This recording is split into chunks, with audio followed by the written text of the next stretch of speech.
izay no diavintsika trizay mitao am-posy fandray de hiranonam-pifandray de nibana teo amin'ny fiainako ny fampizarako ireo fitiavako rehefa matsiaro sy maninahiny de zay le kalotsika fahiny raha sendra maizim-bolana na mibalika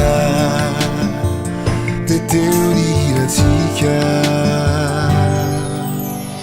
de navatra ao nanoratra hira ho anao zay no azo atolotranao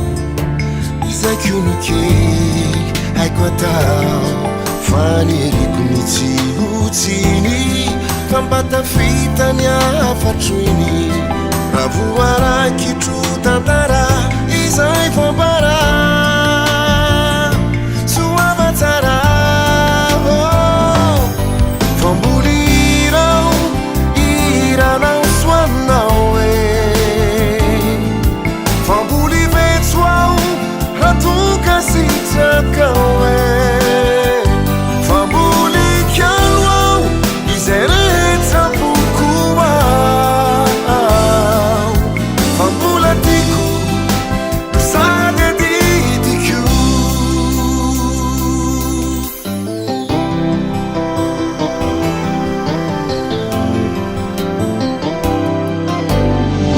navatra nanoratra hira ho anao